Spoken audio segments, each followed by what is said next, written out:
Hi team! Today we're going to take care of our worms and we thought we'd bring you along with us.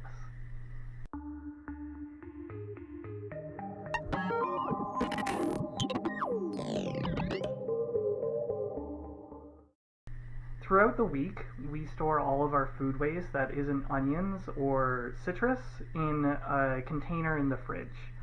And when we get to the weekend, when it's time to feed our worms, we blend up all of our organic matter so that it's more readily digestible for the worms. We've tried to do this with a food processor, but for us, we found the most effective method is with our Vitamix. It's really simple.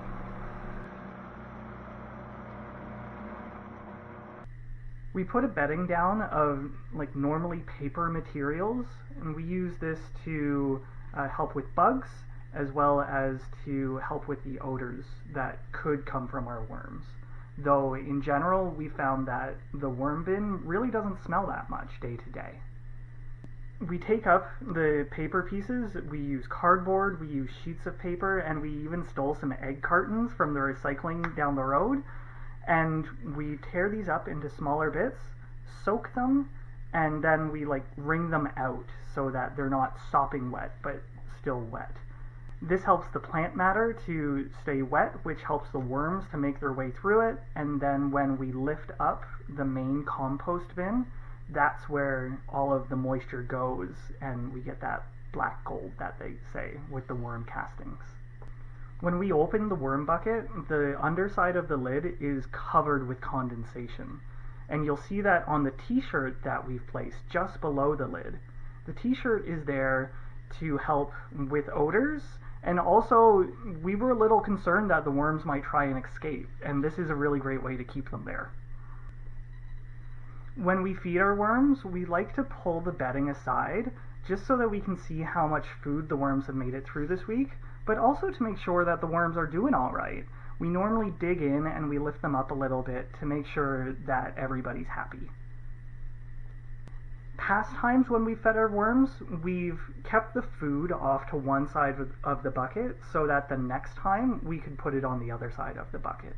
However, this time, because it's probably the last time that we're going to be feeding inside of this bucket, we've decided to spread it out across the whole width of the bucket and put a generous layer of bedding on top.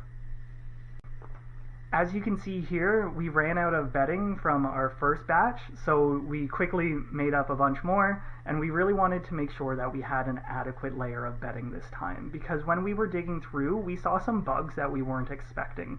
So we're hoping that a little bit thicker layer of bedding will help keep those bug problems down. Even though we're only using 2 buckets right now, this is actually intended to be a 3-bucket system.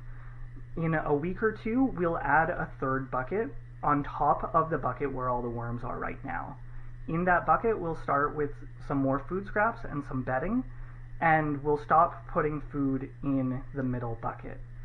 What this will do is it'll have all the worms migrate up to the top bucket, totally abandoning the middle bucket, which is all fully broken down bedding and food that we can use as compost for our plants. The bottom bucket is to catch worm tea, castings, and worm pee. So that's what we're up to this week. Thanks for hanging out, and we'll be sure to update you next time.